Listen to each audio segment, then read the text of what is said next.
Olá, saudações fraternas, sejam todos bem-vindos a mais um culto do Evangelho no Lar, online, do Centro Espírita Lar do Amor, que pode ser acompanhado pela internet, no YouTube e no site do Lar do Amor e também pelo WhatsApp.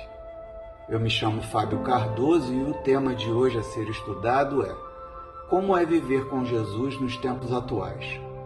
Esse encontro com Jesus através do culto no lar pode ser realizado uma vez na semana, de preferência escolhendo-se um mesmo dia e horário, em um ambiente tranquilo, individualmente ou em família, e podemos também colocar um recipiente com água próximo para ser fluidificada ao longo do encontro.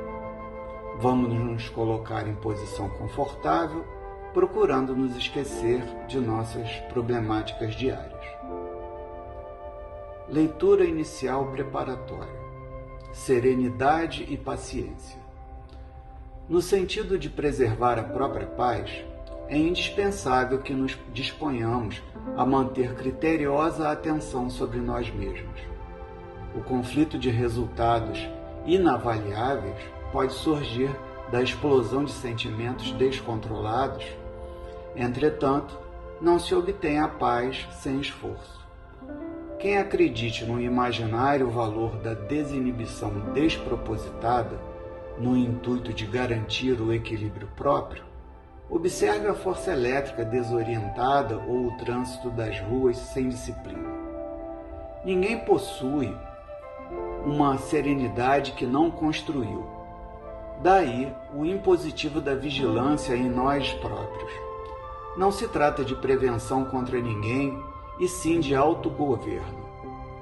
Para semelhante realização, ser-nos-á justo enfileirar certas obrigações primordiais que nos mostram por alicerces da nossa própria consciência tranquila. Compreendamos que somos colocados uns à frente aos outros, a fim de aperfeiçoarmos. Abracemos as iniciativas de concórdia, sem esperar que determinadas pessoas venham a promovê-las. Pelos erros alheios, que claramente nos preocupem, examinemos os nossos com a sincera resolução de corrigi-los. Não nos aborreçamos com o trabalho que a vida nos confia, de vez que, através dele, é que atingiremos a promoção justa na escala de valores da vida. Nunca nos esqueçamos de que a eficiência não se harmoniza com a pressa, mas não se fará vista sem apoio da diligência. Convém lembrar que os nossos ouvidos podem ser transformados em extintores do mal, todas as vezes em que o mal nos procure. Aceitemos a realidade de que o próximo não tem a nossa formação e saibamos respeitar cada criatura na posição em que se encontre. Em suma, a serenidade não é uma aquisição espiritual que se faça em toque de mágica, e sim através do trabalho muitas vezes duro e áspero da paciência em ação. Do livro Calma, psicografado por Francisco Cândido Xavier, pelo Espírito Emmanuel. Prece inicial. Agradecemos a Deus e ao nosso Mestre Jesus pela oportunidade deste encontro. Pedimos para que Deus ilumine a todos os encarnados e desencarnados que irão participar desse estudo do Evangelho. Que nossos amigos do plano superior possam nos acompanhar e instruir neste estudo. Que a vibração do nosso Mestre Jesus possa ser sentida por todos que agora estão praticando este Evangelho. Que assim seja. Do livro Evangelho segundo o Espiritismo, capítulo 17, página 176. Sede perfeitos. Caracteres da perfeição.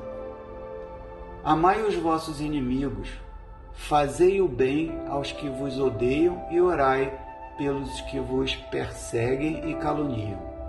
Porque se somente amardes os que vos amam, que recompensa tereis nisso? Não fazem assim também os publicanos?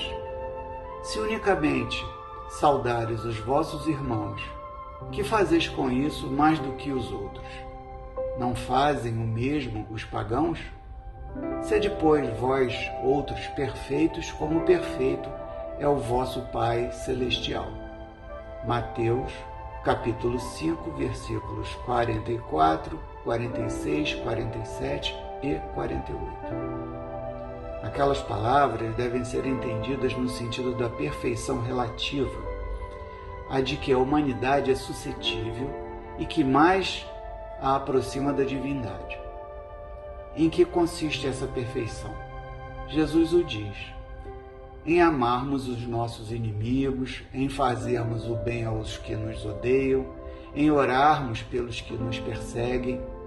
Mostra ele, desse modo, que a essência da perfeição é a caridade na sua mais ampla acepção, porque implica a prática de todas as outras virtudes, nos estimulando a seguir o caminho do homem de bem. O verdadeiro homem de bem é o que cumpre a lei de justiça, de amor e de caridade na sua maior pureza.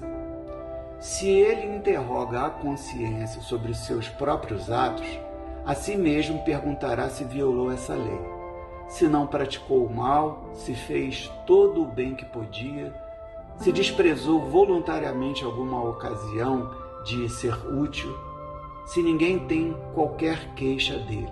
Enfim, se fez a outrem tudo o que desejara lhe fizesse. Deposita fé em Deus, na sua bondade, na sua justiça e na sua sabedoria. Sabe que sem a sua permissão nada acontece e se submete à vontade da divindade em todas as coisas. Tem fé no futuro, razão porque coloca os bens espirituais acima dos bens temporais. Sabe que todas as vicissitudes da vida, todas as dores, todas as decepções são provas ou expiações e as aceita sem murmurar. Possuído do sentimento de caridade e de amor ao próximo, faz o bem pelo bem sem esperar pagamento algum. Retribui o mal com o bem, toma a defesa do fraco contra o forte e sacrifica sempre seus interesses à justiça. Encontra satisfação nos benefícios que espalha, nos serviços que presta, no estímulo benéfico aos outros, nas lágrimas que enxuga, nas consolações que prodigaliza aos aflitos. Seu primeiro impulso é para pensar nos outros antes de pensar em si. É para cuidar dos interesses dos outros antes do seu próprio interesse. O egoísta, ao contrário, calcula os proventos e as perdas decorrentes de toda a ação generosa. O homem de bem é bom, humano e benevolente para com todos, sem distinção de raças, nem de crenças, porque em todos os homens vê irmãos seus. Respeita todos os outros, todas as convicções sinceras e não lança reprovação aos que como ele não pensam. Em todas as circunstâncias, toma por guia a caridade, tendo como certo que aquele que prejudica a outrem com palavras malévolas, que fere com o seu orgulho e o seu desprezo a suscetibilidade de alguém que não recua à ideia de causar um sofrimento, uma contrariedade, ainda que ligeira, quando a pode evitar, falta ao dever de amar o próximo e não merece a clemência do Senhor. Não alimenta ódio, nem rancor, nem desejo de vingança.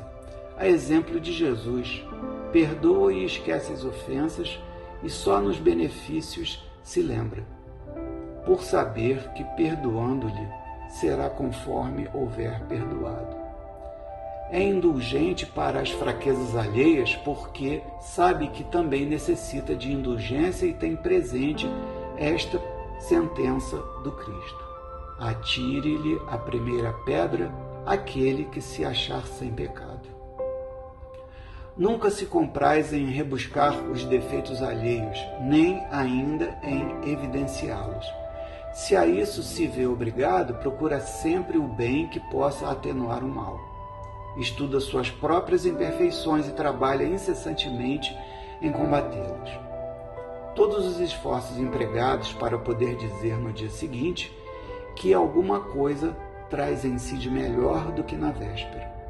Não procura dar valor ao seu espírito nem aos seus talentos em detrimento de outrem. Aproveita, ao contrário, todas as ocasiões para fazer ressaltar o que seja proveitoso aos outros.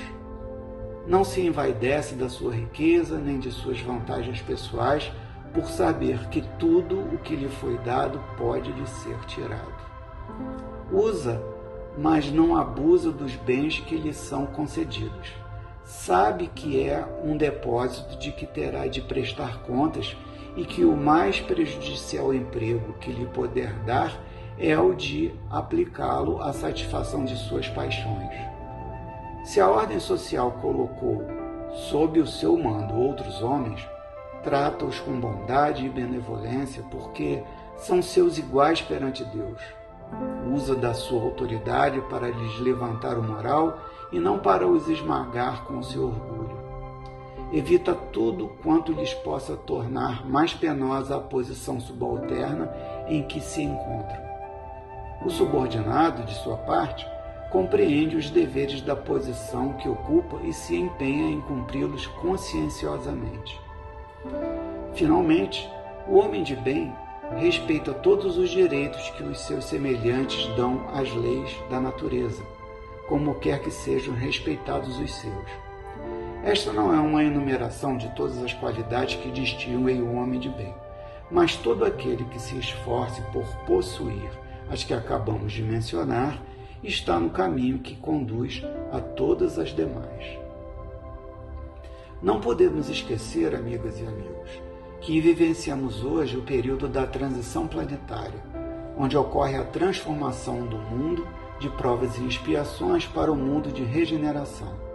Neste contexto, há, naturalmente, vários desafios com os quais devemos conviver, como a violência crescente que se instalou em todos os níveis da sociedade, violência etária, infantil, familiar, nas instituições, nas redes sociais e na mídia em geral. A crise moral, com uma verdadeira confusão geral por perda de desorientação quanto às bases e referências morais, levando aos excessos, fanatismo, fundamentalismo, sectarismo, gerando a perda de respeito pelos outros. E recrudescimento das doenças mentais como depressão, ansiedade, pânico e suicídio.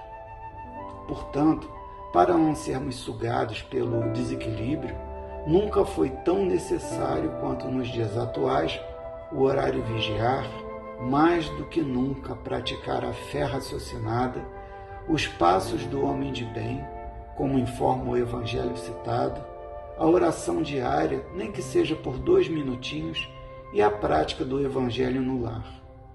Assim, no conviver com Jesus em nosso dia a dia, nós nos tratamos e vacinamos contra essas intempéries. Prece final. Agradecemos a todos que participaram deste Evangelho, principalmente nossos benfeitores espirituais, que nos assistiram e guiaram para um bom entendimento. Pedimos que nos ajudem a pôr em prática os ensinamentos do Evangelho aqui apresentados e que possamos nos sentir fortificados na prática do bem e do amor ao próximo. Desejamos aos nossos irmãos sofredores a ajuda necessária para o seu adiantamento e o perdão por qualquer falha que podemos ter cometido com eles. Que Deus, nosso Mestre Jesus, os bons espíritos, possam nos guiar no caminho do bem e nos envolvam em um manto de muita luz e amor. E parabéns para o divino e amado Mestre aniversariante do mês. Paz e esperança e fé a todos.